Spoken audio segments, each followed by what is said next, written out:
Space. Time. Reality. It's more than a linear path. It's a prism of endless possibility. The Olympics are finally over, and now it's time for a real celebration with a happy belated birthday shout out to hip-hop. The dominant cultural force of our time is looking good at 48 from its origins in the Bronx on August 11th, 1973, and the massive legacy created by DJ Kool Herc. But now that we're in the depths of summer 2021, there's also some action dropping here, too. Fox has the latest version of Fantasy Island. There's the return of Starz wrestling family drama Heels, Hulu's 9 Perfect Strangers on August 18th, and the MCU takes on some whole new universes and heroes in Disney Plus's animated What If? So which one will be the show that you have to watch this week? Sweet desire that you can't deny. So the island is magic. I transform people's lives, almost always for the better. I'm you! I'm you! She face-offed us! This isn't face-off, she freaking fronted us!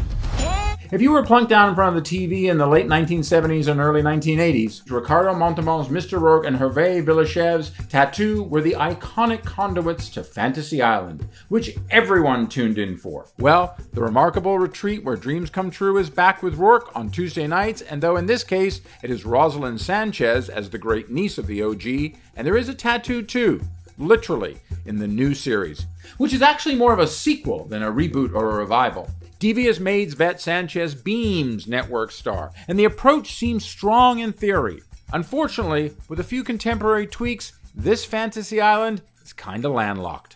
On a landscape that has just seen the Fantasy Island tribute of HBO's White Lotus and sharper elbows in general, this 2021 Fantasy Island imitates too slavishly the Fantasy Island of 1979. And from what I've seen so far, has all the imagination and the intrigue of an IP cash-in. You here for the 10-day retreat, Us 2.0? I certainly am. Welcome to Tranquillum House. The people who come here, they come to heal. I don't want to suffer. You're already suffering.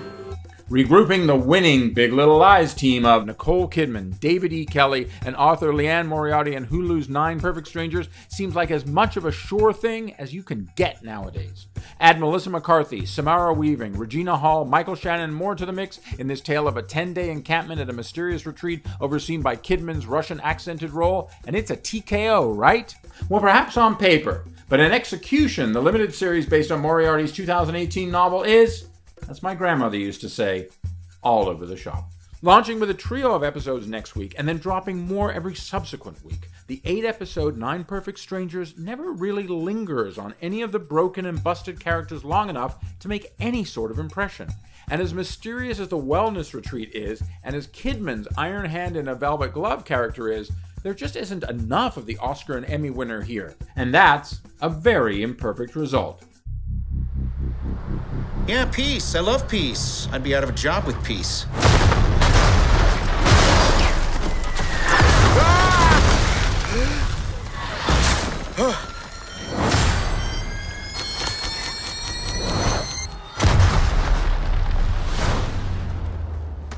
Do we know each other?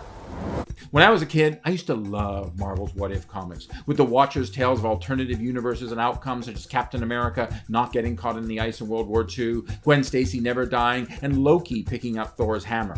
With the first season of the Tom Hiddleston starring Loki over, and Hawkeye not coming until November, Disney Plus is looking to hold on to subscribers and keep the Marvel pipeline full with an animated 10-episode What If narrated by Jeffrey Wright as the Watcher. Now, even with vocal performances from Samuel Jackson and Haley Atwell playing the animated alternate versions of their live-action characters Nick Fury and Peggy Carter, this What If is more of a WTF. Under all the bells and whistles, the Disney streamer is blatantly aiming to starve off losing Marvel subscribers with Saturday morning standard graphics and pretty rudimentary storytelling. Yes, Peggy Carter getting the super serum instead of Steve Rogers is a prism of endless possibilities, to quote The Watcher.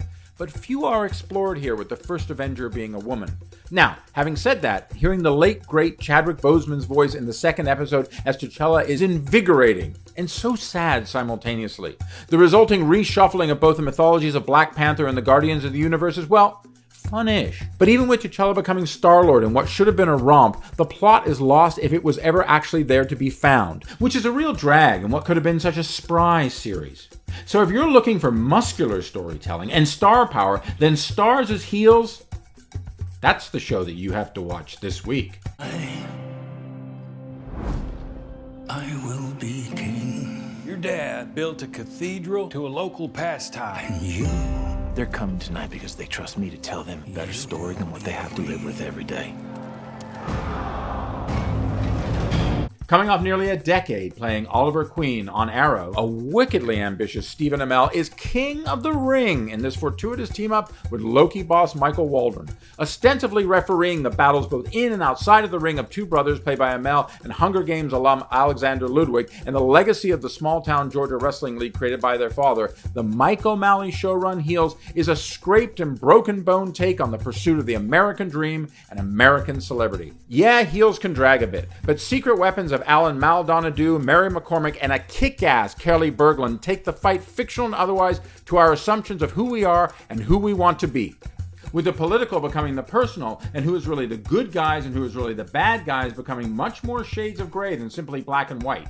So dig in your heels with Stars as Heels this week, because that's the show that you have to watch.